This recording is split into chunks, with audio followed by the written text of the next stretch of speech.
The growth of cities was actually a lack of autonomy, or potentially a fear of autonomy from the governing bodies that kind of control the city. So I thought that was an interesting point that he brought up that hopefully we can pick up in tonight's discussion.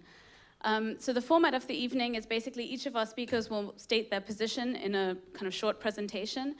And following that, we'll have a conversation about kind of what this word on the screen actually means, and hopefully open it up to all of you to ask some questions as well. To briefly introduce tonight's speakers, they have much more extensive bios online, but Pier Vittorio and Maria direct the City Project PhD by Design, and they also run Diploma 14. And they really kind of question how we can break the divisions between theory and practice and reclaim architecture as a project, and how it can both change our discipline and also how we design cities. Nicholas Zimbashi graduated from the AA earlier this year in June 2018. And he currently works at Forensic Architecture, and his work sits between architecture, media, and politics.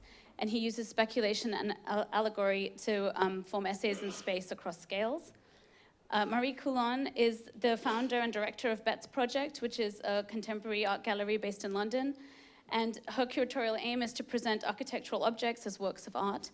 And you'll see a selection of the architects she's exhibited to date in her presentation. Vera Van Gool graduated from the AA in 2014, and she's the associate director of the New Museum's Ideas City initiative. She's organized public programs, exhibitions, and workshops for this initiative in Arles, Athens, Detroit, New York, Shanghai, and Toronto, and she focuses on how art and culture can shape cities. And Theo Sporopoulos is the director of the AA Design Research Laboratory, and he's the co-founder of experimental architecture and design practice Minima Forms. And in both his teaching and practice, he speculates on the future city and new ways to engage, occupy, and inhabit it. So that's a kind of very speedy introduction to our speakers, but please join me in welcoming them.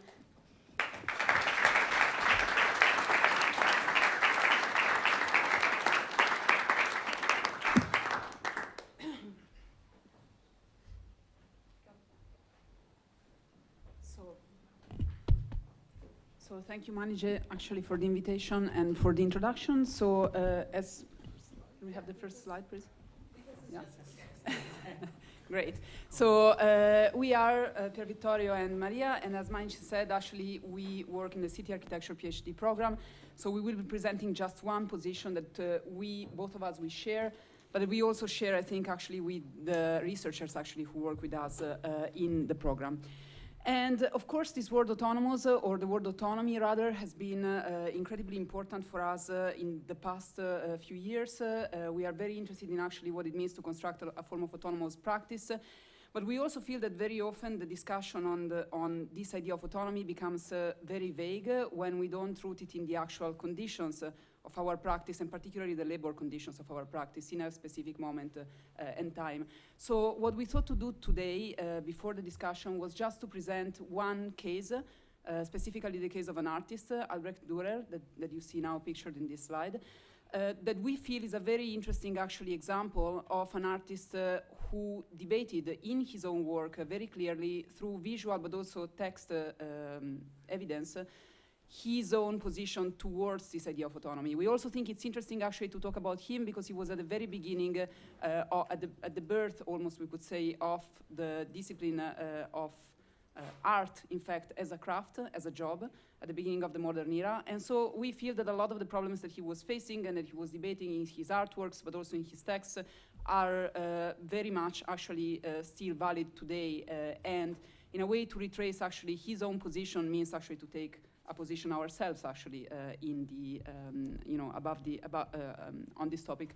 So I will let now actually Pier Vittorio take you on this very short, sorry, can you go back just a second?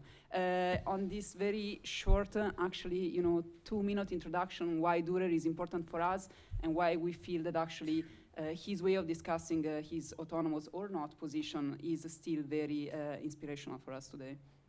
Yeah, actually, the reason why Maria and myself become kind of obsessed by this artist is because Dürer actually belonged to a generation of artists that realized, they were very conscious that their work was no longer based on craft, but on ideas. an intellectual work. And this position was so clear to Dürer that, as you can see from this famous self-portrait, which is actually, if I'm not wrong, the very first artist self-portrait that is signed by the artist himself, with this famous actually logo that you see actually on the left. And you see that Dürer is so self-confident with his own position that he portrays himself as Christ. He almost has actually almost the blessing hand, and he really actually fashioned himself as a demiurgic creator, which is actually the idea of the artist creator that we know since then. Of course, next, Dürer actually was not only an artist, he was an entrepreneur. First of all, an entrepreneur of himself. So he wrote a lot, and he almost fashioned all his work in a very autobiographical way. But he also reflected in a rather problematic way on the status of the artist as an autonomous figure. And perhaps the most telling image of this condition is this famous picture, Melancholia, which has produced endless interpretations. And you might be familiar with the one by Erwin Panofsky. But actually, what is really interesting about this image is that it's almost a self-portrait of the artist totally lost towards actually this condition of autonomy that he or she has achieved. And Melancholia is exactly this state of utter discomfort and sadness of an artist who doesn't belong to a community anymore, but is actually surrounded by this plenty of tools, but he or she doesn't know actually how to use them. Next. For us, actually, Dürer is also very important because he wrote a lot, but also he invested a lot on pedagogy. And perhaps he's the author of one of the most interesting theories of art, and to a certain extent also architecture and geometry, the Unterweisung der Messung, the instructions on measure. And what is really interesting about this book is that here Dürer, although he saw himself as an artist, he really wanted to teach artisans and craftsmen about exactly the knowledge that was making artists more important than craftsmen. The problem is that this pedagogical project failed because the book was too difficult for craftsmen, and I would say that even today it would be very difficult for PhD students to really understand the incredible wealth of precision of this book. And I think that maybe the last image.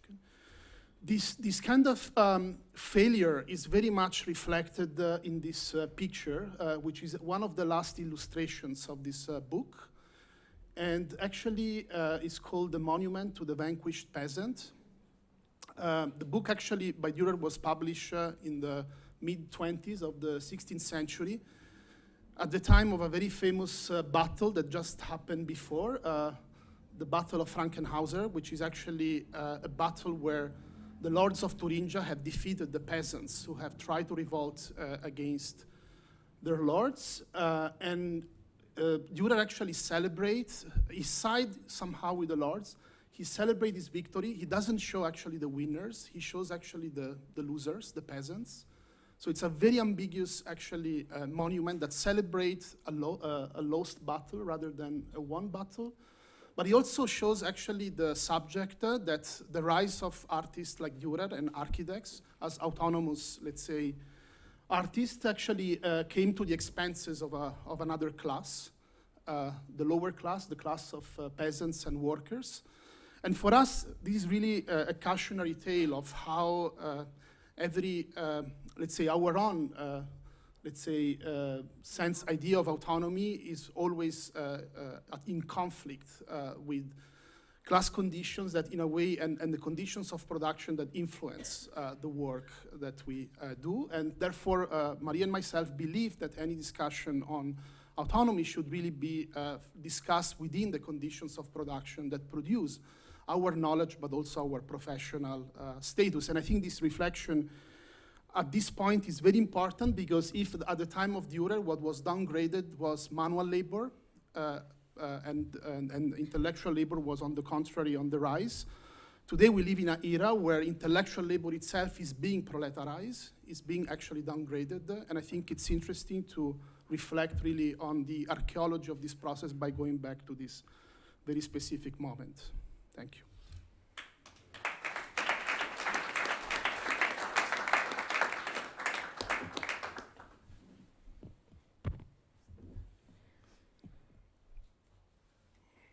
Hi. So I'd like to talk about my position towards autonomy in relation to identity, and specifically mediated identity. But before that, I just want to briefly speak about sort of the work that interests me, because I just only recently graduated a few months ago. So predominantly what I'll be referring to is the thesis that I've been developing in my education.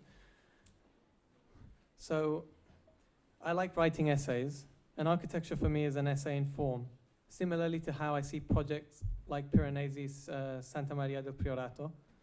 In my work, I curate arguments and design allegories that are sometimes buildings and sometimes methodologies, but nonetheless aimed at questioning how we use architecture to comment, to debate, but also to reveal different ways of how we see and understand the world. And my work always tends to enjoy issues of political ontology, media, and spectacle, and how these forces inform identity and identity making. Architecture provides for me an intersection for all these issues, and a mediator in itself in studying these topics. And when it comes to autonomy, an interesting starting point, I guess, to my position would be the word nomos from autonomia in the Greek definition, that talks about, which means law, but also not law in our judicial understanding of law, or how to govern the self, αυτό. The law of a land, of a tribe, or even the laws with which we used to sort of describe objects or cities, for me extend to this idea of rules, of applied rules. Rules of a particular language, rules that define an object, rules sort of in systems of naming and indexing, of categorizing. In other words, the means by which we determine the world around us and we classify it. The way in which we define the edges of what belongs and what does not belong. So the question of where you're from refers to a place, and that place for me is media, meson, the in-between. And by media, I mean any technology, from architecture to language, that is used for communication. And the fact is, to mediate, one must always succumb to representation, whether in word or ornament. Perception is aesthetics, and Rousseau sees representation as the moment a people allows itself to be represented, it is no longer free, it no longer exists. So information is discrimination, and who curates the space of information determines the edges of identity. So I feature quite a few of my projects, but the one that you've been seeing up to now is my fifth year thesis, which is titled Terra Media, and explores precisely these notions of autonomy and identity. And this is done by treating media as a territory. And Terra Media imagines two cities, a utopia that's striving for edgelessness on your left, and a city akin to what we understand with spaces with seemingly fixed edges. And the characters in both scenarios engage in a Socratic debate across the screens. The edge versus edgeless becomes the foundational argument of communication. Since for me, without edges we cannot communicate, and without information we cannot discriminate, which is, I guess, foundational for any sort of social contract and interdependency. And in this, and then following on this, here we've got an algorithm that I've trained to read in real time the surfaces of the city. And this was a study on sovereignty, a particular term of autonomy attached to the modern sort of understanding of the state. And I guess a rather naive or maybe ambitious question was how sovereign is a building? Is sovereignty something that can be quantified? Is it something that that degrees of power essentially can form a typological spectrum? This also becomes interesting when we talk about sort of how we relinquish our own autonomy to an automaton or to other sort of media. And it opens the issue of autonomy and identity in its contemporary technological dimension. And so to conclude, so this territory of media that I enjoy investigating talks about identity as constructed from fragments that give meaning, that define edges. And all borders, the lines and symbols on a map, the fretwork of walls and the fences on a ground, and often the complex enmeshments by which we organize our lives are all explanations of identity. We construct borders literally and figuratively to fortify our sense of who we are and who we might become. And we always find ourselves living on an edge, always becoming, always in between, in media res. It is a question of who determines these edges and who and on what scale, individual, city, or state, has the power over drawing these borders that make the link between autonomy and identity something that is bound to an ever-shifting territory of media. Thank you.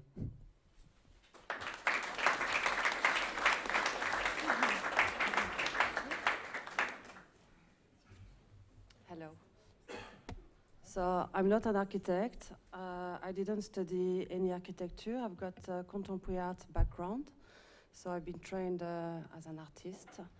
And for some reasons, I stopped being an artist and I came to London and I studied business, art business. And during one course, one teacher was speaking about what is a niche. And my English was really bad, and I'm not really good at business neither, well, at that moment. And in French, a niche is a hut for a dog. And I really liked this idea. I was, wow, I need to find my niche. And because for me it was a little, kind of a little space, a little house where you feel comfortable, where you can just be nice with yourself and do stuff. And I really liked also the idea of supporting artists, of helping them to show their work and to understand their work a bit better and to explain the work to the others. So, but I didn't want to add another art gallery to the London scene because there were too many. So I decided to do architecture. And I was coming to the AA really often because my friend Alban was studying here. And I found that architects and students were doing amazing things here, very creative. So I said, okay, let's do something. So I started to do this little gallery as a pop-up gallery. And the first exhibition I did was to go to Dubai and to exhibit Office Castengeers and David Van Severen with some photographs of Bas Prinsen. It was a really nice exhibition, but nobody came except the curator of the Pompidou Center, which was quite cool. And then I had this kind of temporary space where I've been exhibiting Pierre Vittorio and Peter Markley. And this little gallery, I was just doing exhibitions, and I found that it was really nice to do that, and I had really good replies from the public, and it was like, oh, people are starving for exhibitions like that. So it took me 2 years to find a space, and I don't know if we put the window shop, yeah, this one. So I haven't done that much. So the shelters are still really rusty. It's not automatic. And you got a space on the ground floor of 30 square meters, and there's a basement space of 30 square meters too. And then, because I'm not an architect and I didn't study architecture, the problem was where I can find architects. And I found Peter Markley online. So I went to meet him, and he said, yeah, okay. So I did the first exhibition with Peter Markley, and it was kind of a success. And then I met Pierre Vittorio, and we did kind of the same exhibition with a pink wall and a pipe in the middle of the wall. And it was really nice. And so each time I'm kind of choosing some works from architects, some works that I can relate to my art world, I think. So for me, they are about architecture, but they are also really artworks. And that's why also, so that's Studio Mumbai, and we can't see it really, really well, but that's kind of a little window grid that is been finding in Mumbai, and you got graphite gargoyle, which is very phallic and really heavy, and that's an imaginary city by also Studio Mumbai. So it's a panel of cow shit, with some little object which reminds him of the city. And that's Jacques Ondelat, a French architect from Bordeaux who died in 2002. And he's never been really well known. In France, we say he's a confidential architect, which means he's really good, but a bit scandalous. So we don't really speak about him. But this project, it's one of the plans for the Jussieu program, Jussieu University project. It was a competition, but finally nothing has been done. But he's been doing beautiful plans, and yeah, just beautiful plans. I mean, I can tell about that, but it's going to take a while. But to come back to the autonomy, I really wanted to do this kind of gallery because I found that it could be the space where I could be creative in a certain way, where I could be myself, where I could show exactly what I want, because it's also a private gallery, so it's not publicly funded, and I do what I want. I've got some rules, I've got some constraints, but I'm totally autonomous, except if I don't sell the work, because I fund the gallery by selling artworks, so that's the thing. But maybe we can speak about that a bit later. Voilà. Vera?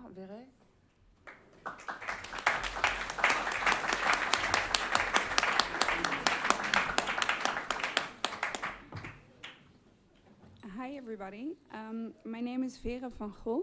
I'm a graduate of the AA. I graduated in 2014 of Diploma 10, and then I left architecture. And that is kind of to do with the struggle that I've been having with autonomy.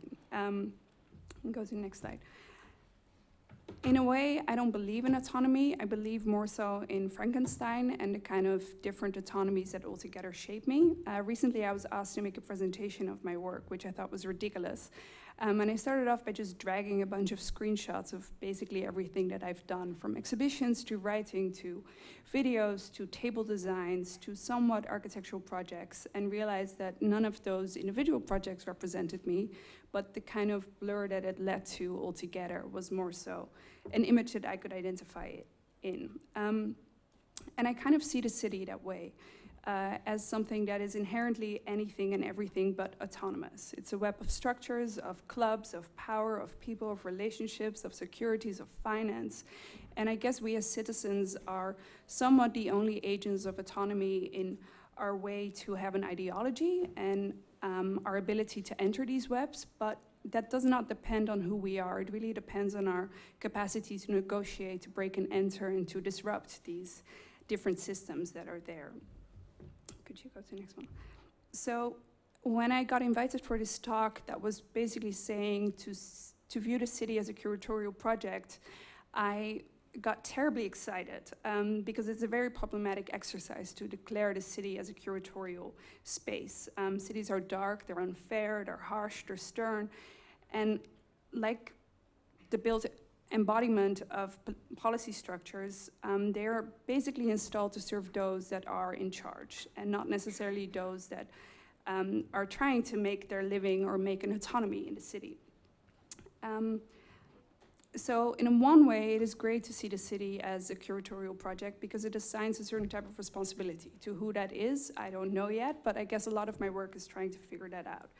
I work at the New Museum, where I'm the Associate Director of Idea City, which is basically a project that really is initiated to see if we could perhaps have the exercise of viewing the city as a curatorial project. We don't do kind of standard exhibitions with contemporary artists, but we like to view the city as the artwork itself and trying to abstract what different agents, whether those are designers, architects, or community activists, make that space livable and could potentially make that space nicer or responsive to needs today.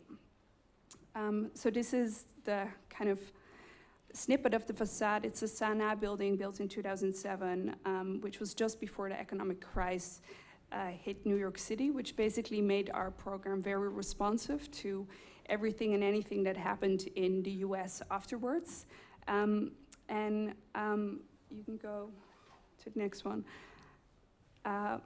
What's been great about Idea City is that we run very responsive. So we've held residency programs in cities like Detroit, Athens, and Arles, which is very problematic because you as a museum come in and basically say, hey, there's some cool organizations I want to work with. You have some interesting topics like, ooh, the refugee crisis, let's make an art program out of it. But inherently, if we don't do that, who else will? That's not an argument, but it is to say that we often view the city from a perspective that is from academia or it's from the architectural practice, but it's not necessarily from what is shaping the city, community centers, neighborhood centers, social housing, etc.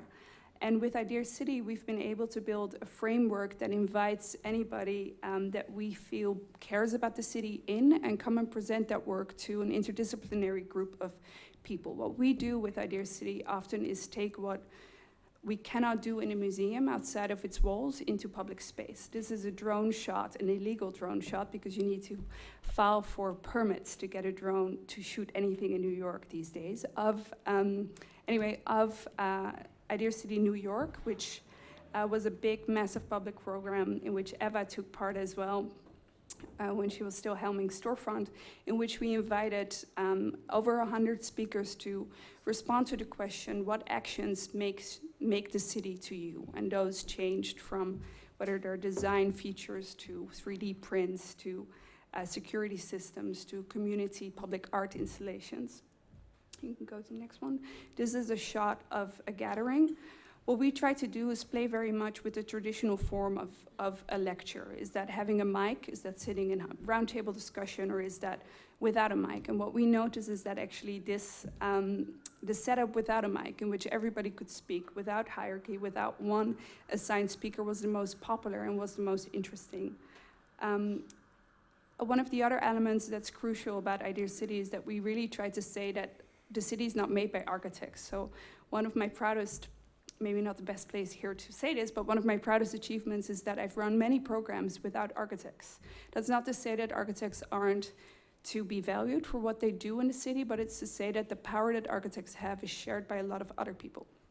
Here we are in this photo in Arles, which is an old railway station that was transformed into a cultural hub. What we do is often take buildings that aren't necessarily yet designed as art spaces and situate ourselves in there to kind of show how easy it is to transform vacant railway stations, hospitals, music schools, and transform them into spaces of gathering and thought.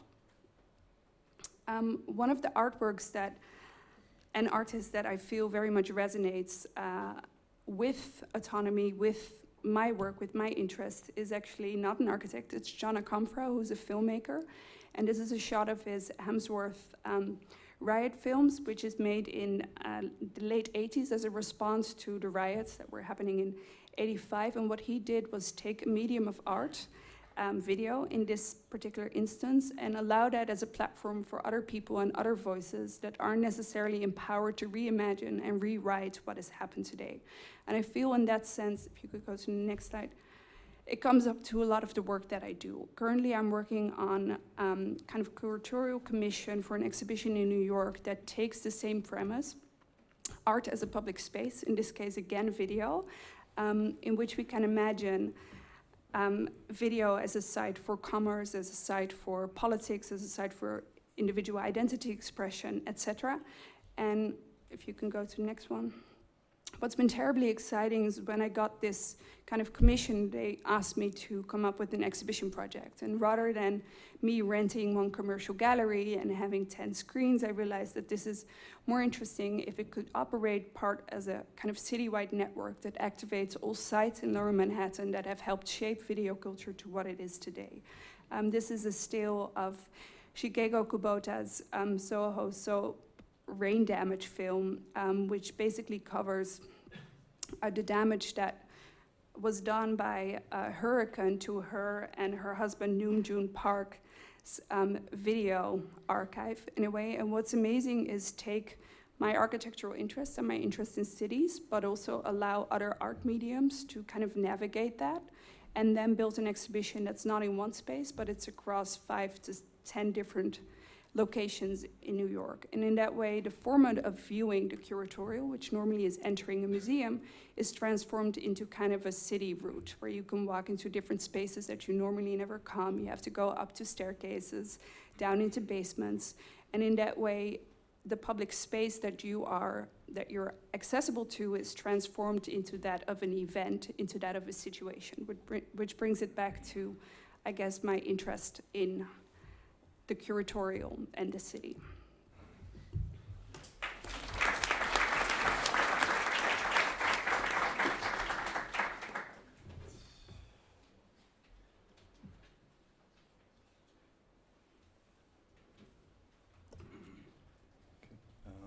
Can you hear me?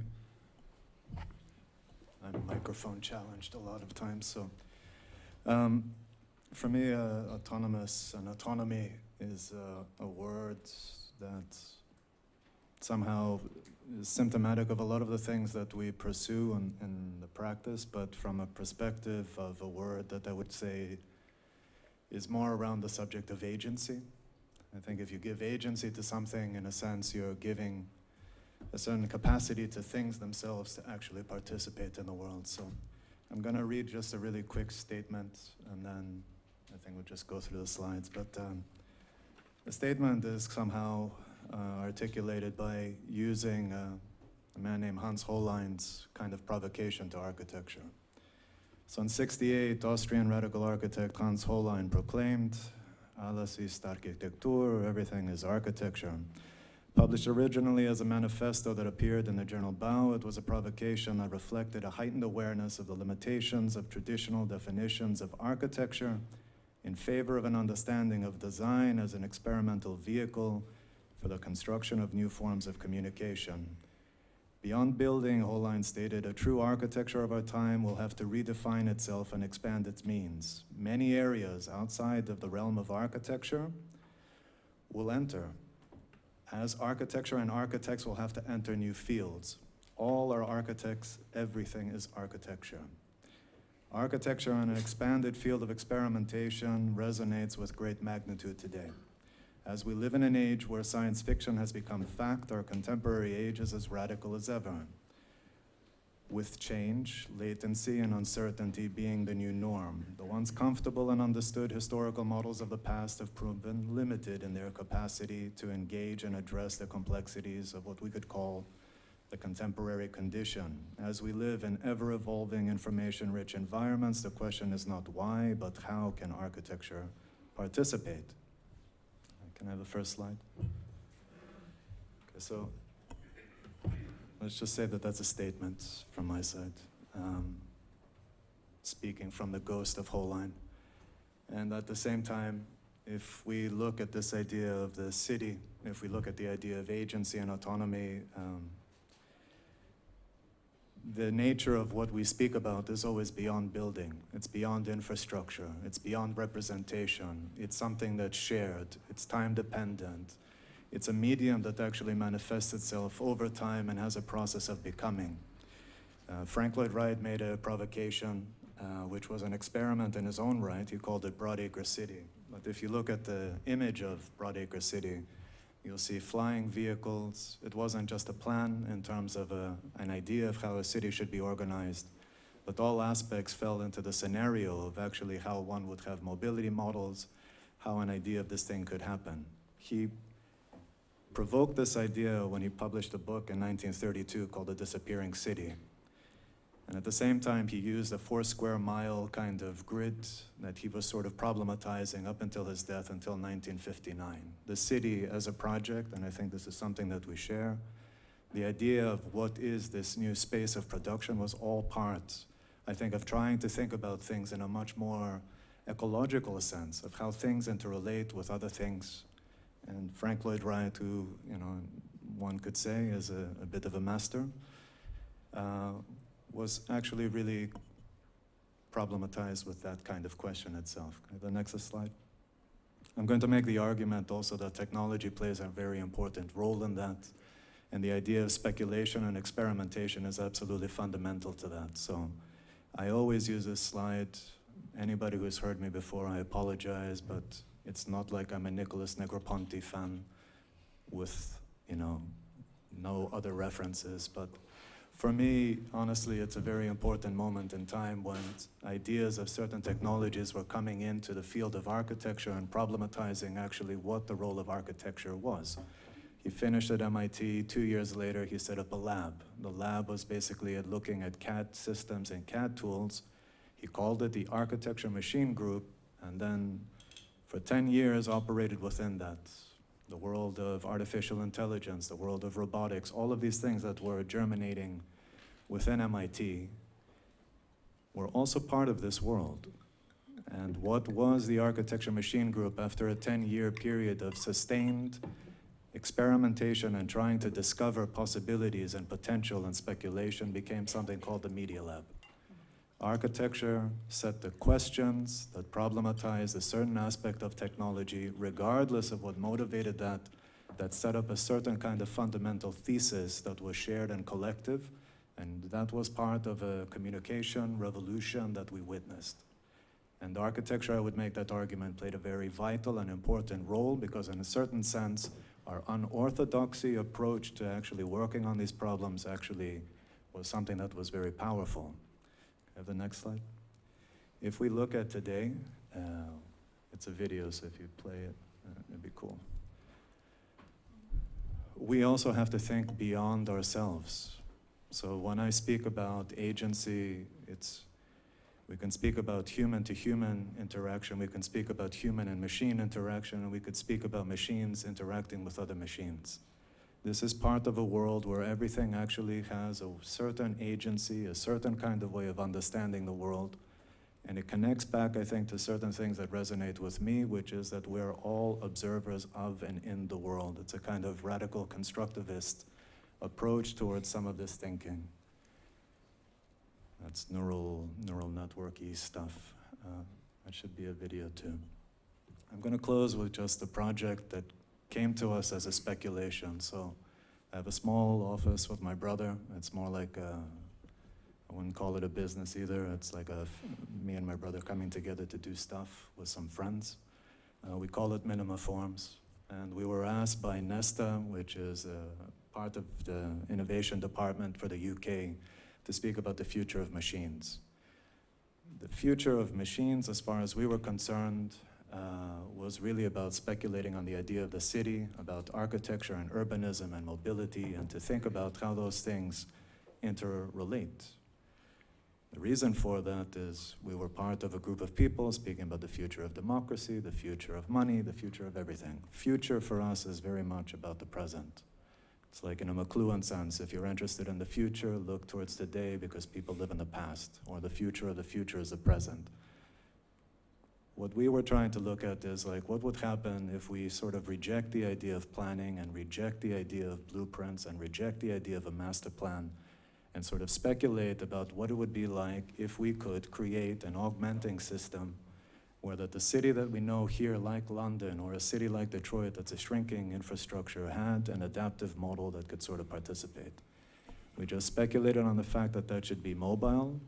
We speculated on the fact that organization should be something that was real-time and that's something that had the capacity to learn and adapt and evolve with us. The idea of the house, the idea of the collective was something that would emerge through our daily interactions. This wasn't a reactive system. This was a system like a lot of the systems that are in our world that are trying to understand us, but instead of to try to understand us, to sell us different stuff from Amazon or whatever, to try to use that as a strategy of actually how we could occupy and how we could move about the city. Looking at a lot of the models that are already going to be deployed in cities like London, like autonomous vehicles and so forth, these kind of technologies, if they're not somehow problematized and if they're not explored within the space of what the city actually is, then to be honest with you, the consequences of that is that habits, just like all of the machine learning algorithms that are running today, are basically going to fossilize what we know as the model of actually learning of how we should live in the future. I'm very much interested of using architecture as a very subversive technology, partly because architecture is so slow, partly because it makes so many demands that it's shared and collective, partly because anybody who's in the business of ever trying to realize anything will understand that the social and the political are very much embodied in absolutely every step of the way, and that the cultural aspect of all of that stuff, I think, is the power of what actually unites rooms like this, regardless of whatever we want to say, whatever camp we are, if we like grids or we like blobs or we like whatever. There is a necessity, I think, for people to sort of also understand that technology is not something outside of us. It's very human. It's not something that we put back in the box. It's actually that's out there in the world, and we have to engage with that. Sometimes that means actually literally moving beyond architecture in terms of the traditional sense of building, looking at a moment in time like potentially like Negroponte, and then sort of looking at, especially for the young people in the audience, with new eyes to sort of understand actually how you can sort of contribute and participate. I'm very much interested in participatory models. I also think that agency, for me, is what gives autonomy to things. And I think the future of all of this stuff is that we're going to be living with this one way or the other. And so the challenge, I guess, from my side to people is just participate. And to do that, you actually have to really engage. And to engage, that means you actually have to try to understand before we have these kind of opinions about these subjects. The reason for that is the same people that create these subjects are also the same people that are also very fearful of it, because they somehow reinforce habit. And artificial intelligence and machine learning is not something new. This has been going on since the time of Negroponte. It's a science that died and now all of a sudden has emerged and everything is AI. And I think realistically speaking, for anybody that's invested in any of these things, I mean, my definition of architecture is that it's spatial, it's practice, is its medium, it's time-based, it's evolving. These things I think we may all share in different ways. We may have different ways of speaking about it, but I think it's something that is important to sort of talk about. So anyway, thank you.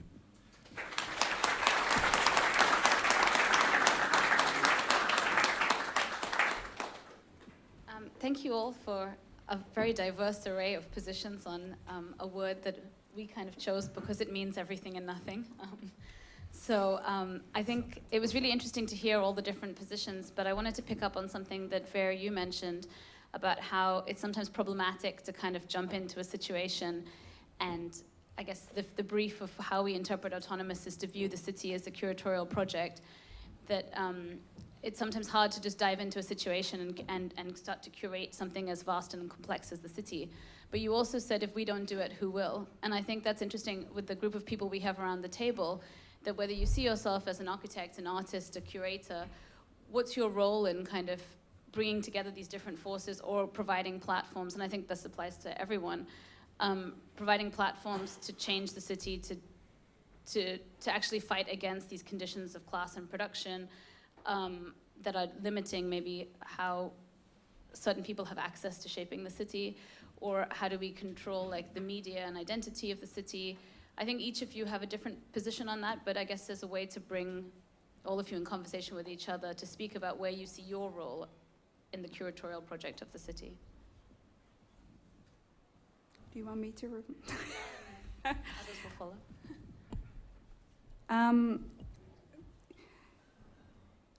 So I think what has been exciting about the role that I have, which is not to have the responsibility of an architect, but being able to shape the responsibility at large for architects, for designers, for artists, for policymakers, strategists, etc. One of the key things that I think is crucial to understanding the city is to not sit in a room just with architects. And it's really not because I don't like architects. I love architects. My brain is an architect. But it's because I think we have a tendency to select things as if they're bricks, as if they're tiles, as if they're something that we could erase or delete in a model or we can backspace in a document. And that's not the city. The city is everything else. So when I say that it's problematic to come in as a museum, and as you said, we've done programs all over the world, literally in every part except pretty much, quite ironically, Africa, because we can't get funding for it. Strange thing where like we would love to go anywhere, but it's very hard to get there, right? It inherently carries the problem of what the museum as an agency is. It brings forward this conversation about authenticity and players. So what we try to do is shift the conversation from the city as a designed project or something that somebody can actually even be an architect on, but take it as a condition that is now. And then we as a museum have our own building that is static, but everything else we can change. We can change our exhibitions, we can change our staff, we can change our wallpapers, and we can change who we're working with. So when we go into these cities, one of the key things that we actually identify, it's part of a kind of learning curve that I've been undergoing, is everybody that disagrees or doesn't want to work with us is quite likely the person that we want to work with. So this ability to choose a line or a color or a wall or a reference is completely out of your own, is taken away. And that is a very unique experience that is very different in architecture school, but it comes back to the purpose of selecting, and it comes back to a conversation about, obviously, intellect and intelligence, but also about morality. And I think that is a lot what is missing. Autonomy without morality is very little in my opinion. And I think that is the same for us as a museum. We understand that we're not the building sector. We're not completely dependent on public funding. We have a lot of philanthropy that supports our projects. We're not architects, we're not designers. We're basically nobody except the ability to create situations and experiences. And that is to say that we are also in such a privileged position to do so in New York that some of that privilege of being a cultural icon in one way can bring people to the table that normally would not sit in the table. One of the key things, and one of the projects is actually most architectural, and what I'm proud of is a project we did in Detroit, which was my first residency program, a very complicated city. And what you had there is quite simply put, policy people speaking to policy people, architects speaking to architects, and activists speaking to activists. Nobody was willing to sit around the same table. But all of a sudden, when you as a museum come in as a neutral agent, you have the ability to build those bridges that aren't necessarily in place. This is not an academic exercise, this is not the most interesting essay, but it is a really great project about collaborations that just don't happen after school, that don't happen when you're stuck in your own discipline. And in that way, to use the curatorial gaze to look at the city is, I think, a very interesting exercise. But the word curatorial on its own, I think, should be the word that's been under investigation today, because I think that is a very complex word, because it inherently describes a certain type of choice, but I don't think everything is a choice. You used it just now to say that you curate text or you curate sentences or something, and that is the way that we're describing this word. It's choosing, is it designing, what is curating, actually? And I think because we are an established museum, we have the ability to ask ourselves that question. I, on my own, have much limited autonomy to ask that question. And I think that is why it's also an exercise of skill. I think it's interesting that we are all talking about that from a different perspective. And UFCISA does very well looping back in. Does anyone else want to respond to that? Maybe Pivotar and Maria, because you started to talk about, I guess, the point that you made about autonomy without morality, because I think that was something that... I think that there is something we probably both share, having worked also sometimes together on projects that have to do with city administrations and so on and so forth. And it is, I guess that it's pretty obvious to all of us that architecture is just about the least autonomous form of practice actually today. It's maybe the form of practice that has the least or the least recognizable value, and that 99% of what we do is really about compromising, is about actually negotiating, and is about actually taking in much more than in fact designing or imposing order. And I think that all of that is something that we have to accept, because that's the reality. But what I really liked actually in Theo's position is the fact that actually you still have faith that architectural knowledge has something to contribute to all of this, no? That there is a form of agency that we can still, you know, recuperate. And that's something that I think we very much share. We share this kind of hope out of almost despair of our experience. In fact, actually with clients, and particularly when these clients are institutional clients, is almost worse than when they are in fact actually private clients. Actually, I would say that it is worse in many cases. So the question is that probably for us, this word autonomous is always like this kind of quest for a form of hope that we can really recuperate this agency. And another thing that actually I think you said is absolutely spot on is this question of understanding the ecology in which we operate.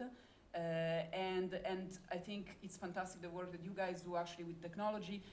We don't quite have the skills to do that. What we try to do is to look at the economic side of things, but I think that two things kind of meet in, you know, trying to understand what are these conditions that make us in fact actually so not autonomous. And I just want to say one other thing. I found really incredibly meaningful and somehow both heartbreaking but also interesting when Maria explained actually how she was looking for her niche, and she said, my niche is going to actually make me autonomous as much as I can make it work within market conditions.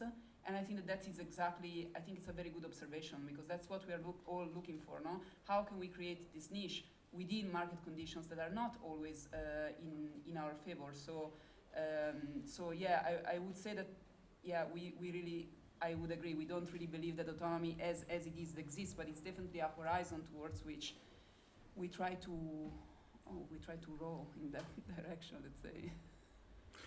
Yeah, I mean, I have to say that although I have a lot of respect for curators because they are workers like anyone else, I'm a little bit suspicious about the whole idea of curatorial as a kind of ubiquitous now, not even practice, because I think as a practice has a value, but really as a kind of condition a lot of people now use to describe how our world works. And the reason for that is because it is exactly this kind of ubiquity of artistic practice, and to a certain extent also architectural practice, that is also often used by institutions to, I would say, economically downgrade the work of artists and architects, because the more actually anything can be architecture and anyone can be an artist, which is great, of course. And of course, it has a lot to do with also democratization of something that until recently was very elitist. The flip side of that is that artistic work and architectural work doesn't have value. And the skyrocketing precarity that is a reality of our profession is also the result of this kind of 1960s ideas that, you know, anything could be art and architecture. And I think now this is a very institutionalized statement and position. Very powerful institutions are really using this ethos as a way to increase actually precarity, but also to increase the valorization of those institutions. And so for me, the question of autonomy is also a question of self-valorization.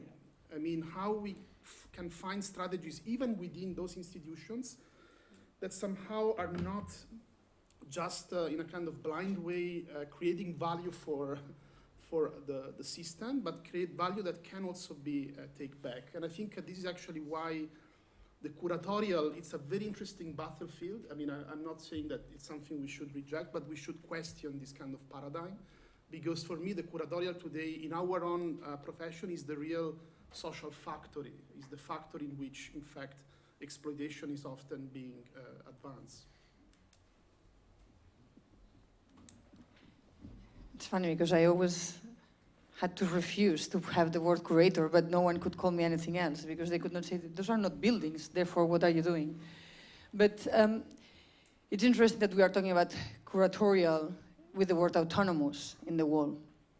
When the word autonomy somehow crashed the art world or the architecture world, was in the search of something that stood in front or in relationship to other disciplines that actually could be identified as such and could actually stand in moments of somehow inability to articulate the value or to articulate the power of something and to say, you know, there is a particular idea that actually needs to be respected, that needs to be understood, and that needs to be valued. And so the problem within that root of autonomy as a kind of a singular argument that no one else could understand, that was actually taken for a ride within architecture, left us in this place where we are right now, that is on the side of the road, in which no one understands, in which that space of autonomy, what actually is that what we do, what is the value that we bring.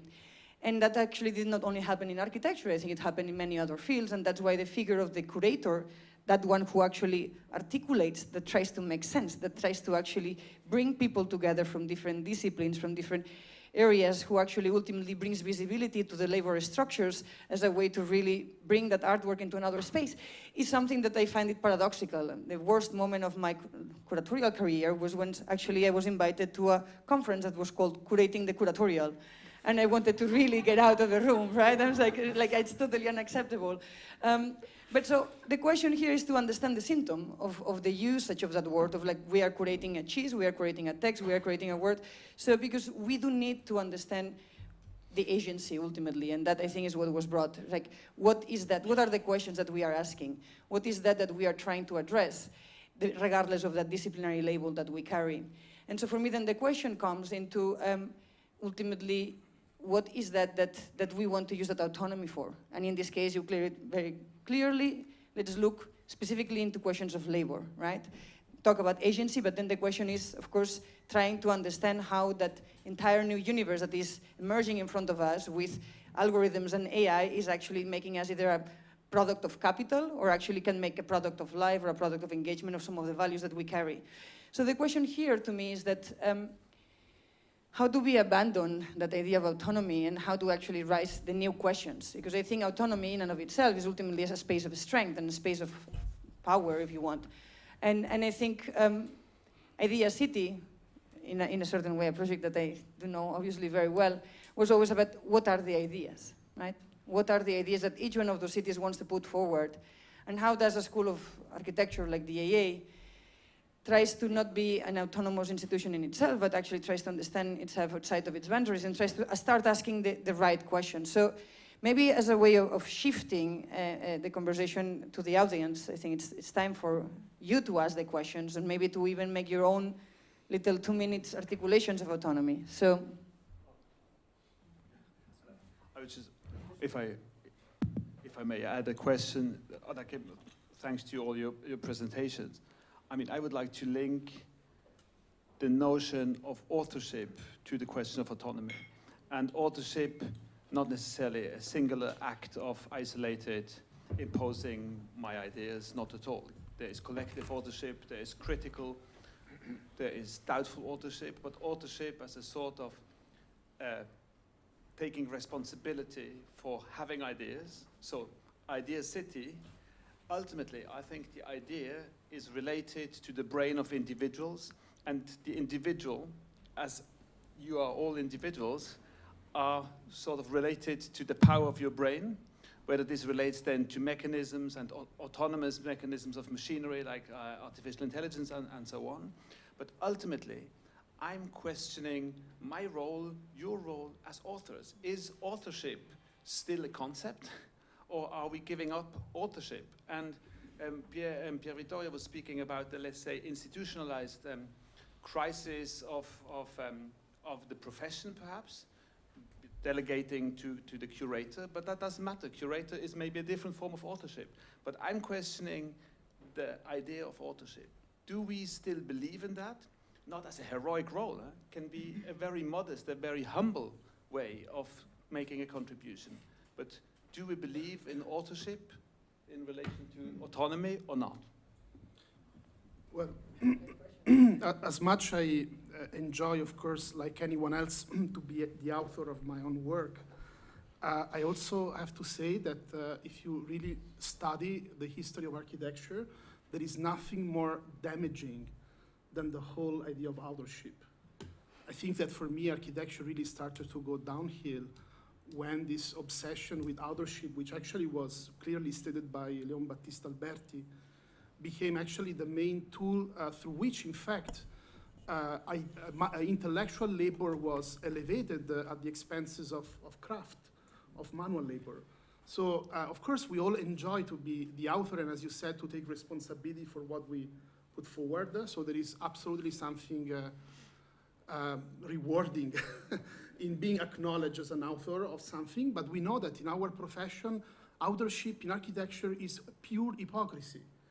Because we know that behind the face of the architect and the name of the architect through which a building or a project is identified, there is an army of people who often actually are really producing, in fact, the architecture. And precisely because their authorship is not acknowledged, we have the labor consequences that we all know are very problematic in our profession. So I think we have to be very careful about authorship, because it's something that definitely satisfies our ego, and all of us have an ego, of course, but historically speaking, it has been a tool to really downgrade the agency that actually produce architecture. And not just architecture, if I may add. And I agree with you that the curatorial is problematic in terms of institutions, 100%. And I believe that authorship is very complicated to assign to a curator, the same in a way as it's assigned to an architect. It's a branding exercise for inherently a fancy term of a decorator. But we do live in the reality that is today, where authorship is, like you said, it is kind of very much important to have yourself in order to make a living, right? So I think the curator role and the curator as a word has basically become part of a branding exercise to help people show that they have an individual take on it. Look, if I work for an institution, I have no need to put my name on anything. It's a New Museum Idea City program, and the way that I work, I really have no interest in who puts the best ideas forward, as long as the program is great. But when it comes to something on myself, I need to think about what my own feasibility is and how I fit into the structures and the economic systems, etc. And all of a sudden I have to be like, oh my God, I do have authorship, because that is the system in which we work. So it's authorship, like how you said, is linked to individuality, and that is one of the key issues that we are facing today, I believe, how we deal with individuality in terms of much larger processes. I'm very happy for the entire discipline of curator to be reduced, thrown off, the entire world, as long as I do still keep my job, in a way, right? So that is the complicated system, sorry. No, it's totally cool.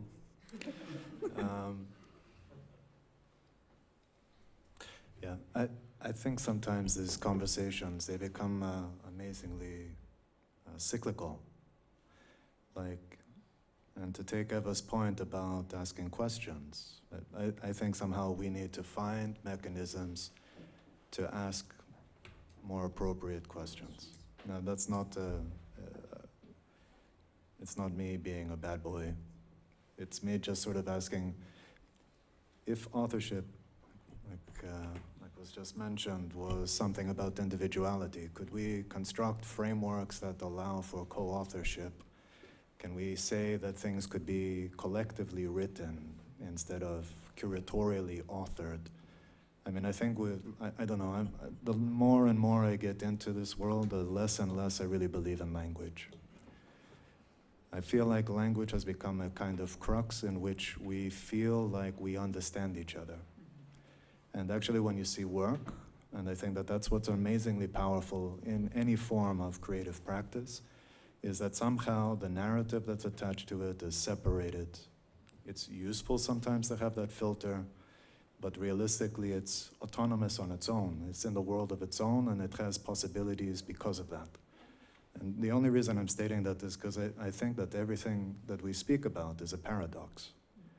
We want to have individuality, we want to be able to participate, and to go back to Maria's point, I mean, I use technology, but I don't foreground it. You may think that not from my presentation, But realistically speaking, that's the only thing that I can speak of that is a framework that has a possibility to be inclusive if we create frameworks to be inclusive.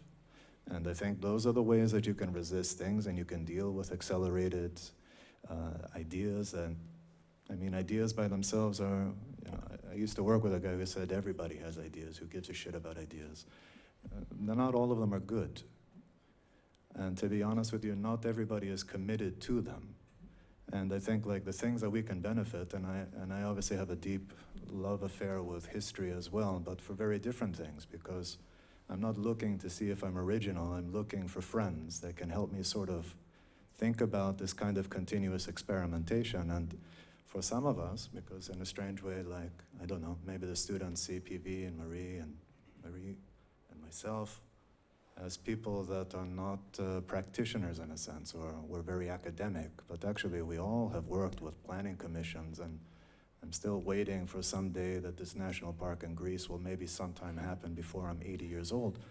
And that's if I get there. But these things are just so much part of the practice. I just mean like language about what a curator's role is today is maybe not the same. In the 70s, maybe it had a very different kind of agenda to sort of break certain orthodoxies. The curator today may have a different value.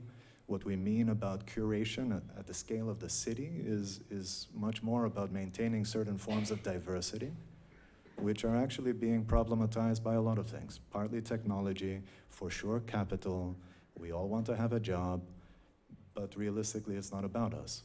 The project of the city is not about us individually, our moment in time.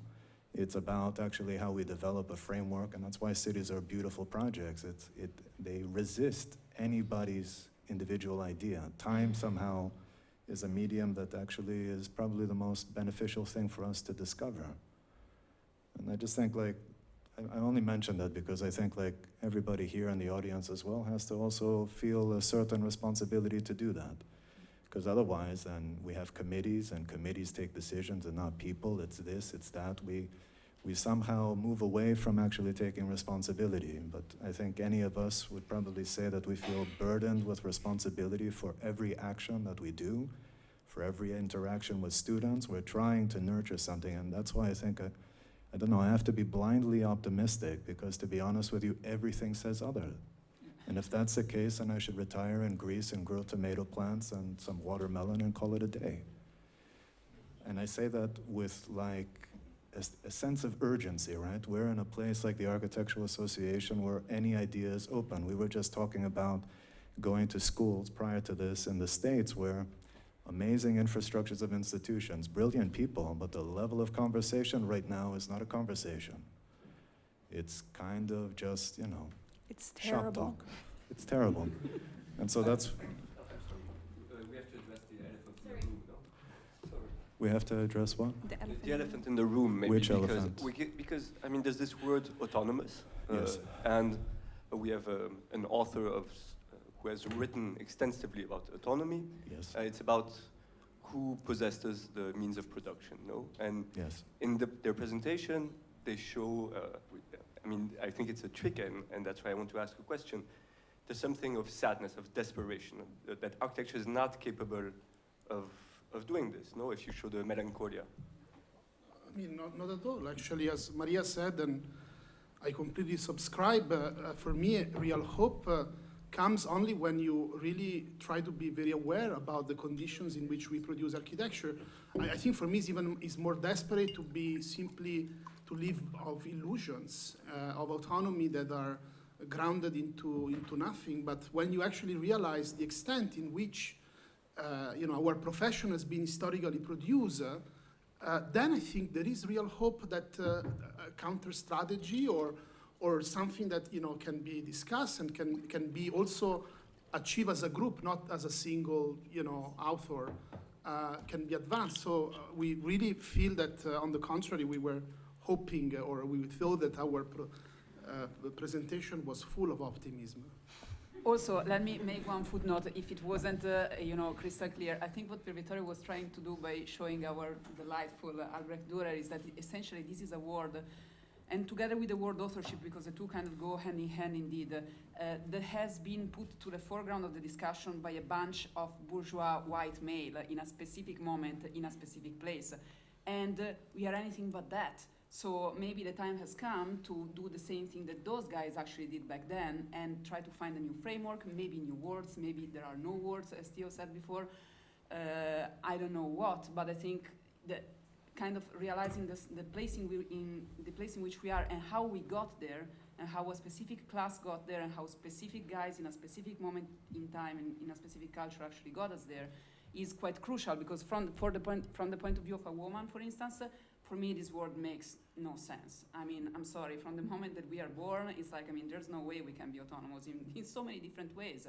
So what is the word then that defines this, if there is a word, or what is the practice that defines it? I think that this is the question. That's why actually when we discussed actually bringing in this case study, we both agreed, because we were like, okay, it's just so interesting to see how historically situated actually this word is and how maybe it doesn't really describe what we're looking for anymore. Yeah, also, it's interesting, Dürer actually was a very successful artist, one of the most successful, not only in terms of his work, which is incredibly amazing, but he made a lot of money. He was very rich, and he had a beautiful life. He traveled a lot. And still, actually, he was unsure that basically the success he achieved, and which was not only his success, but the success of a class, an emerging class of bourgeois artists, was really grounded into something he was confident with. And I think that really shows that from the very beginning, our own profession is grounded on very unstable and fragile structures. And I think that to remind ourselves that doesn't mean that we just fall in despair, but that we become much more aware and find actually this room for autonomy. But to pick up on what Maria said and what Thea said about language in general, I think we do tend to become quite obsessed with words. And sometimes, yes, they're very context specific, they're very historically specific, but also they also subscribe to certain systems of understanding. Like our understanding of what is an individual, or what constitutes an autonomous individual, is a very sort of, one could say, Western sort of understanding of the importance of the author or the individual in art, where in a lot of other cultures it could be interpreted differently. Or if we take even sort of that level further to sort of a political understanding of not only autonomy but let's say sovereignty, like some in our understanding of like what constitutes an autonomous individual in many sort of systems, the idea of agency only depends on whether or not you're able to have that agency, whether, like Arendt would say about citizenship, whether you have the right to have rights. And if there's no, so I guess maybe the question is an issue of control, and it becomes then a paradox of like, do we want control as authors over work? Do we want control over ideas, or are these are we within systems themselves that like distort the way that we understand control? Like I was speaking about this topic with a friend from New Zealand the other day, and we were saying like his idea of like him as an autonomous, or more specifically, let's say a sovereign individual as a New Zealander, is very different to an American's idea of individuality and sovereignty, based on sort of the systems, the political systems in which constitute what defines autonomy, whether property is important to even have a starting point when it comes to having agency, or and I guess what's interesting with that I find interesting with where we're at now technologically is that digitally everyone seems to feel like they have a level of agency, because everyone is able to see each other in a certain sense, but then this issue of curation as well.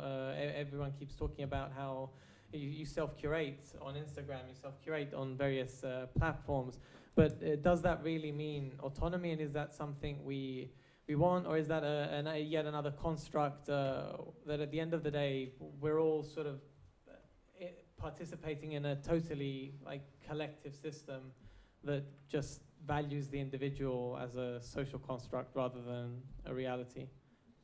Well, who scripts the algorithm is the real curator. Yeah, exactly. Yeah. I mean, on that point as well, like for me, this paradox of authorship comes into this issue of bias. And when we talk about like these autonomy as well in tandem with objectivity, like this, like the fact that these technologies or even the autonomous person, the author, exists in a bubble outside of either a discipline or other people is, in my understanding, pretty ridiculous, because everything is interdependent. And yes, you work within an economy. Yes, you need to you rely on the fact that you need to make money to set up a business, etc., etc. But to some extent, those things could be debated, like whether they're negative, whether they're positive. But I don't think it. Like I think sometimes we obsess on this dream of like self-determined individuals when we've always been sort of very collective, and it's more like this framework that maybe we started talking about is just rethinking the way we act in systems and the way that we implement agency that could change our understanding and maybe change these words and stop obsessing about them.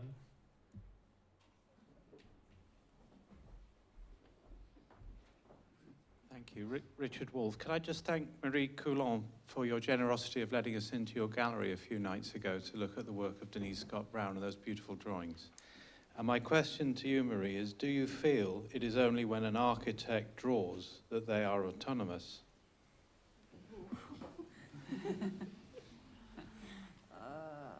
I don't know.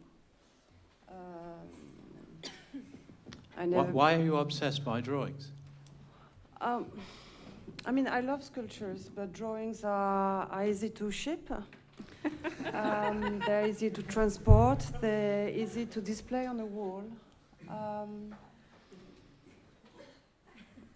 And they're more easy to sell than a video, actually. So, especially if they are about architecture. But I found also that, and also the gallery is small, so drawings, I mean, it's more easy to deal with. When I did the exhibition with Jan de Wilder, I mean, I still have these wooden elements in the basement, and I don't know what to do with them. So I'm not using the basement anymore. But what I like with drawings, well, with the drawings that I showed, so the one by Pier Vittorio or the ones by Philippe and Florian, for example, it's like they are showing what they think about architecture, or they are showing their reflections through this medium of drawing without drawing architecture, actually, something like that. And I really like this kind of where we are out of the frame, and we are between art and architecture, and I like to be in this kind of gap with those artworks. And also I like that people are a bit lost, because sometimes they think it's too artistic, so they don't understand, and sometimes it's too architectural, so they don't understand neither. Depends where they are. So well, I really like this kind of gap or accident where I'm working. And I don't feel that I'm a curator. I'm making exhibition. I mean, if you go in the art world, you never hear that much this word like that. It's like architects are using this word at the end of each sentence. Like I will say shit, you know, at the end of each sentence. It's really strange. In the art, you got curators, they are doing exhibitions, and they are thinking about how to do exhibitions and how to show the work of an artist or a group of an artist or a reflection or a movement, but that's it. So, But it is a protected title. yeah. It's not anybody that gets that title. Like when you work at a museum, when you work at a museum, you start as assistant curator, then 3 years in, you become associate Yeah, curator, yeah. etc. So it is, I mean, there's so much colloquialism within that term, and I think that is kind of funny because I don't believe in a hierarchy of the curatorial, but it is in art where, like, people salute you when you have the title curator versus project managers. But in all fairness, project managers are often more doing the curatorial work than the curator. Yeah, but maybe that's why I deal more with independent curators. Yeah. Yeah, but also you are raising, I think, a really interesting point for me that somehow brings together Marie's experience and mine in that actually I have a small publishing business and I think both in our cases we really try to be in a way autonomous from institutions. When I started, and it's actually a project that I discussed actually also with Marie from the very beginning, the big question was like, should you find funding from institutions? And everybody told me, you're never going to be able to make books if you don't have grants and big institutions actually behind you.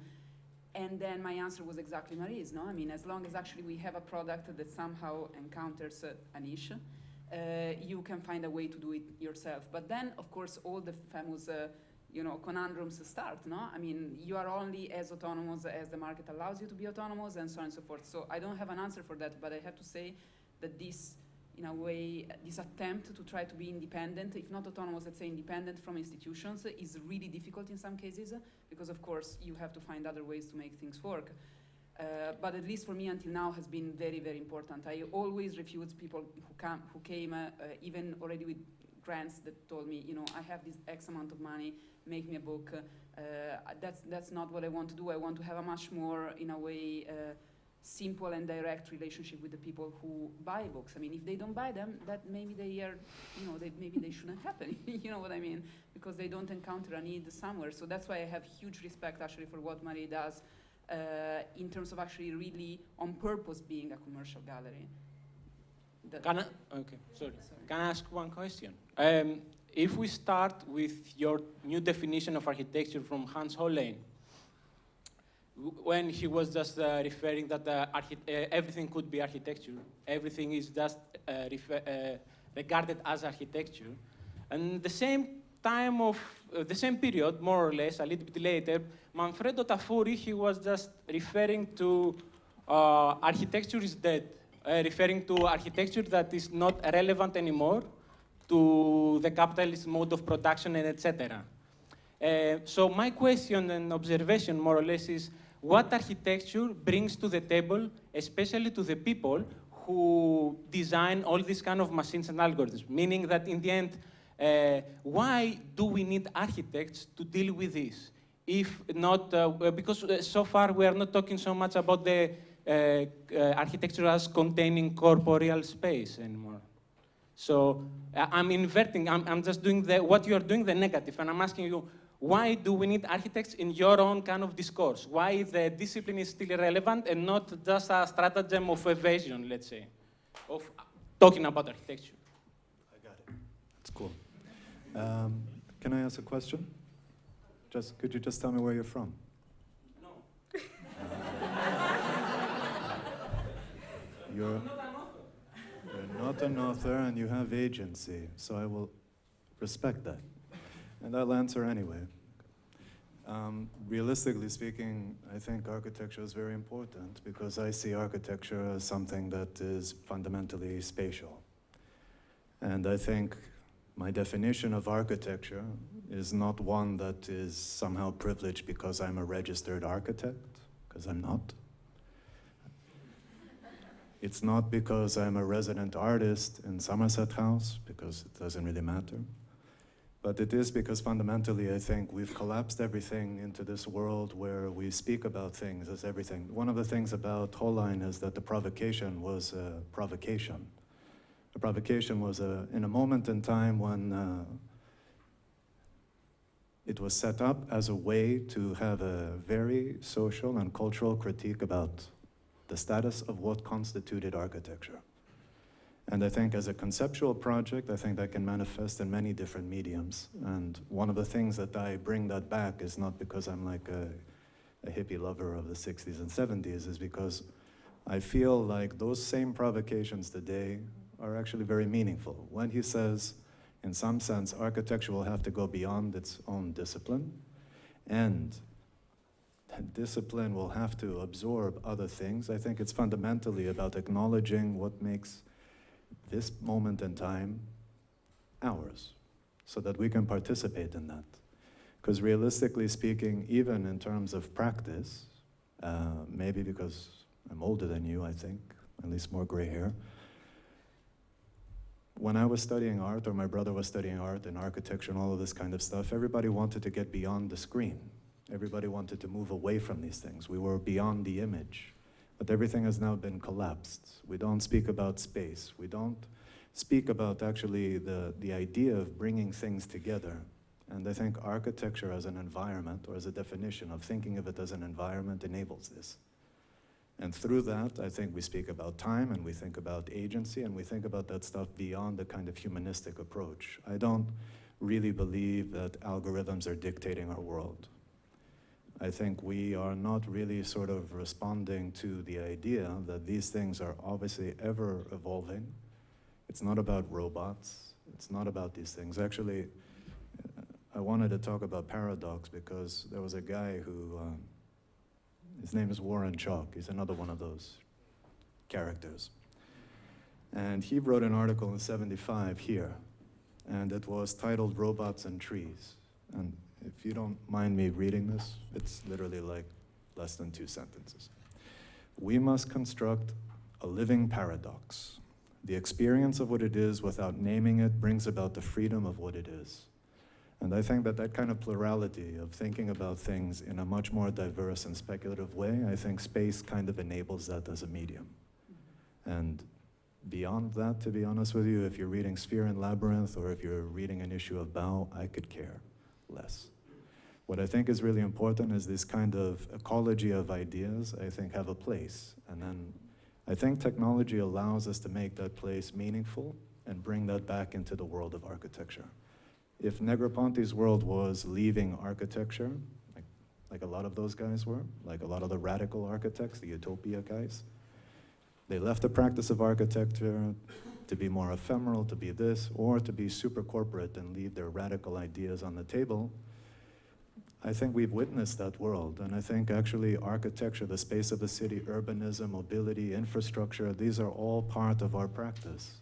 And I think with the densification of cities and what's going on, and the amount of stuff that's been built probably in the last 30 years probably eclipses everything that's been built before. So how do we sort of cope with that? And how do we do that in a meaningful way? I think architecture is fundamental in everything that we do. And it's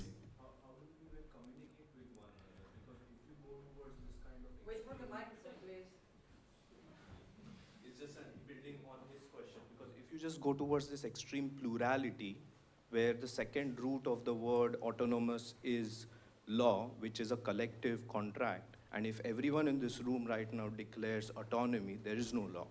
So how do we even communicate with this kind of plurality? How does one architect talk to another?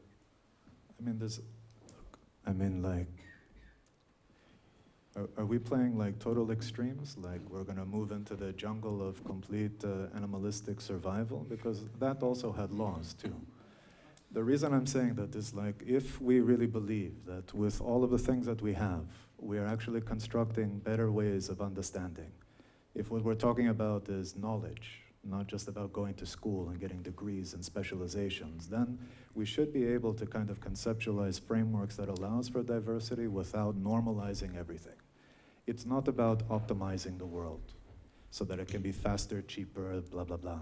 We have to sort of invent, I think, new terms of reference. And I think that's motivated by actually having a shared kind of understanding of a world that you're operating in, because fundamentally you have to respond to that.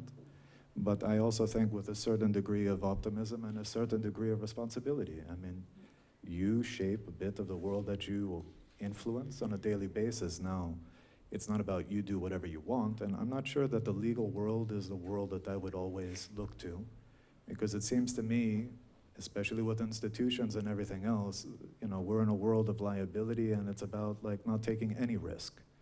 Why don't we shift the conversation and say that actually if we continue this way, we have the most to risk?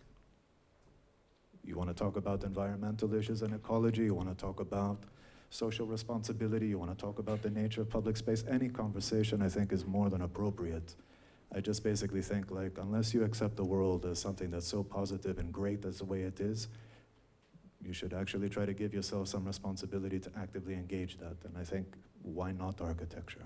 Participate, not dictate, but be an active participant in this world.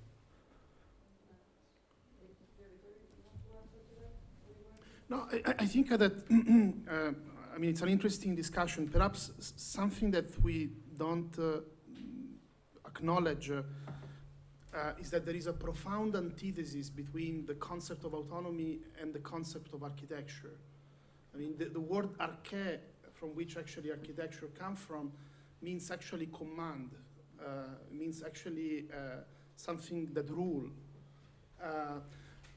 And actually, you know, I don't agree with this. I mean, of course, here we should have Thanos Zartoludis, but I don't agree that the word nomos means law. I mean, this is really, actually, the way the Romans translated the Greek word nomos. Nomos is not law in the sense of law. It's actually an idea of orientation, an idea of order that a community actually gives to itself in order to settle or to inhabit a territory. And in that sense, nomos is always collective. This is actually, for me, where the modern artists somehow mess up the whole thing, because the idea of autonomy within the modern idea of artistic practice is by definition individual. And this is actually why, you know, through the example of Dürer, we had questioned this aporia, this problem, that from that moment on, autonomy becomes simply a professional, liberal, if you want, aspiration. And I think that for me, for us, for me and Maria, the question of autonomy is to go back to really the idea of nomos, and the idea of creating actually the conditions in which a community or a class or, you know, a collective subject can, you know, define an idea of space. And then actually where perhaps this antithesis between architecture and autonomy would be not an antithesis, but perhaps something that, you know, has a possibility to find a common ground. Perhaps on that point, I wanted to come back to something that you said earlier about the weak foundations of architecture. And a question is if that is something unique and productive and something we should cherish, or if it's a fundamental problem that we need to fix in order to survive as a profession. Because teaching in a place like this, one often asks oneself if you teach architects to teach architects to teach architects, and we create these sort of bubbles where it's confusing where we're meant to lead. If you take the other professions that don't have these weak foundations, like medicine or so, when you talk about medicine, again, within medicine, obviously the aim is for it to reach outside. In architecture, there is this confusion around where all of this is meant to lead. If it's meant to lead to buildings that people use, often the people that we teach here that end up doing a lot of buildings, they don't come back here, in fact. Mm-hmm. So the question is this a fundamental problem that we should work towards fixing or not? I think it's a very good point. And on one hand, of course, you know, thanks God, you know, architecture is not this kind of monolithic discipline that, you know, architects starting from the Renaissance will really try to pretend to systemize. So I think the idea that this project to a certain extent failed, and architecture had to open up itself in a more self-reflexive way, and also in a more exposing its problems and its limits. I think it's certainly something we should cherish and not try to fix. At the same time, you know, if we look this issue from a professional point of view, we also know that you know, there is an erosion of the profession as a, you know, something that has a relevance within society. And often, actually, the argument is exactly the weak status of the discipline that doesn't have any more big narratives that used to have in the past. So for me, actually, it's really a question that we can only approach dialectically. On one hand, we have to acknowledge that to say everything is architecture and therefore opening too much the discussion in very vague terms might actually backfire from a professional point of view. At the same time, I think, yes, we should, on the contrary, open up the fact that our discipline, from the very moment it was theorized as a discipline, has fundamental limitations and fundamental structural problems. I mean, also to make a very, very concrete example of practices that in the last few years we've been looking at that we thought were interesting, were those cases of collectives of architects and builders, for instance, who try to come together, bridging this divide that has been somehow been artificially created 5 or 6 centuries ago. That's not to say that whatever was before that or any kind of non-Western pre-modern practice was necessarily good, but that's just to say that maybe we have other ways to reorganize actually this division of labor that has made such a theme as autonomy fundamental for us today, because maybe we can displace the question on another level. And there have been in the past few years quite a few experiments, quite small for the moment, of collectives that try to then re-manage the practice of building at different levels and in different ways, and we think that those experiments are actually really quite interesting. And of course, within that, quite a big role can be played, and I think that's also an interesting question, by technology. You are probably all aware of the work of Mario Carpo, who of course believes that then we can proactively use technology exactly to bridge that gap that has been artificially created, what he calls actually the Albertian paradigm. So there are possibilities. I think that there are also some very, very concrete possibilities. That's why, again, actually the example of Marie's gallery for me is such an inspiration, because it really means that even within the conditions that we have out there, we are not going to change capitalism anytime soon. We might not even want to do that, to be honest. But we can in a way reformulate the way in which actually we practice. And maybe the most immediate case that comes to our mind is really the case of these collectives that try to go, from the managing and the owning and the ownership of land to the design, passing through the whole phase of building and so on and so forth, to try to rethink actually, the division of labor that has been created artificially.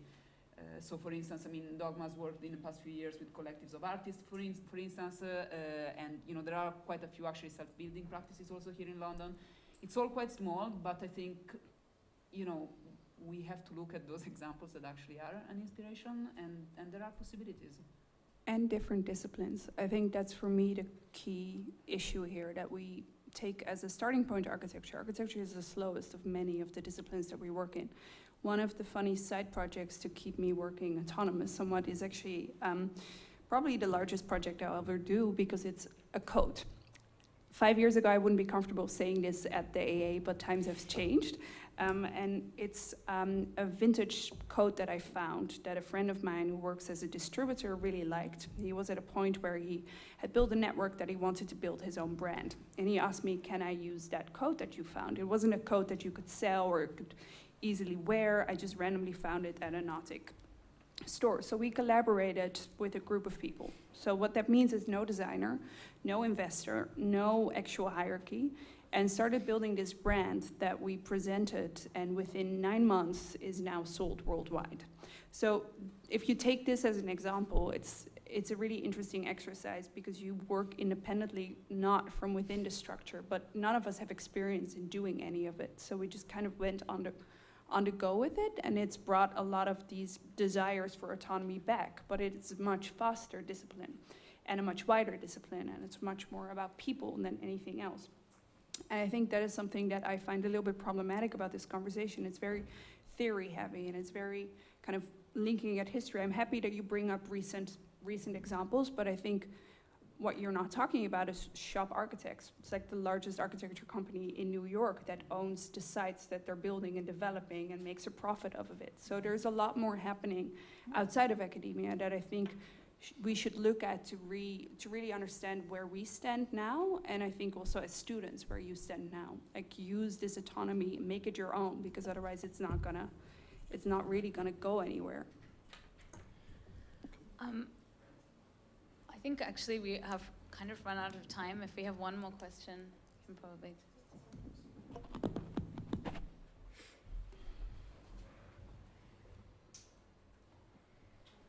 I agree with all this and the whole idea of all becoming entrepreneurial, but at the same time, if we bring it back to the scale of academia, the scale of the institution, I think it's very important to pose the question, what are the problems we need to address now as a collective here?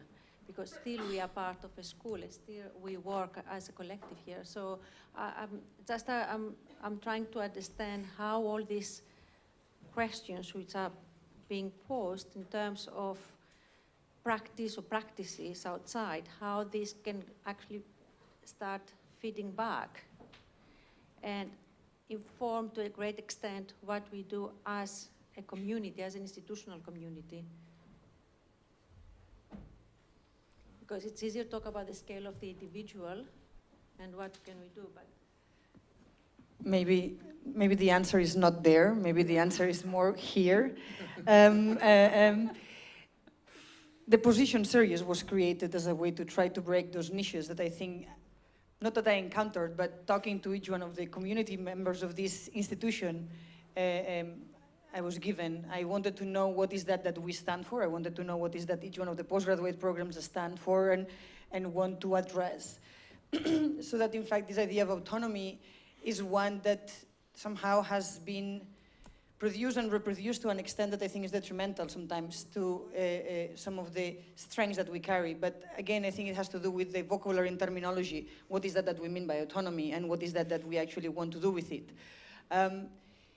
The way in which these tables or these talks have been organized and the way in which the themes have been brought is to try to take some provocative positions and see and try to articulate them and try to pull them through, and so to see what is that we say when we are using them, right? What is that we actually stand for? And I think it was very deliberate to actually try to bring Pier Vittorio and Maria together with Theo, because if one tries to figure out what is that we mean by autonomy in terms of the aesthetics or in terms of the city or in terms of form, I actually do think that ultimately both of your agendas very clearly are trying to understand what is the power of architecture as a code or as a form of behavior, or as a form of agency, or as a historical accumulation of power structures that actually can and should be disentangled in order to produce new forms of collectivity. Ultimately, is that what we are doing here as a school? But I don't have the feeling that that's what we all collectively agree that we are doing. Sometimes we try to position ourselves against each other, and so the positions that we have within the school are kind of detrimental to the agenda of the school outside of itself. So somehow this is to me an act of positioning ourselves as a school that ultimately believes that architecture as a discipline that has the responsibility and the privilege to articulate all those different conversations that are happening outside and try to contribute to a space that is more ethical, that is driven by things that I think we all would agree is something that has to do by redesigning algorithms and behaviors and really looking into power structures and to understanding architecture not only as built form, but also as social form. And that sometimes from a small gallery that tries to defy and redefine the space of capital production or capital reproduction to projects that can try to construct new worlds and understand that media is in fact a medium by which architecture also produces itself, or as an act of curatorial articulation of ideas and people around the world that ultimately lose their notions of authorship. I mean, I dreamed of an office at some point that was called Office Us, in which technology was able to enable that kind of moment of total freedom to really produce those architectures and those worlds that we imagine. But so, my answer to you, in behalf of everyone, is that we are not alone in that quest of trying to find the agency of architecture. I think each one of us within the school is doing, and this position series that Manage has organized, I think is trying to have that conversation. So I want to thank the speakers. I think we have a bar that is ultimately the space where ultimate autonomy can be gained. Beyond that, I don't want to finish with that note. I want to invite everyone for Thursday, where all the academic staff, but also everyone within the school community is invited to discuss what is the project, the pedagogical project that this school is producing. And I do think that this talk and this conversation today can easily fit into that. Pier Vittorio is going to give us an introduction. I look very much forward to have you be in this room. Sorry of appearing too many times. It's okay. I It's apologize okay. for that. It's okay. It's like, and on Friday we are no. I want to thank you, all of you. Thanks to the speakers.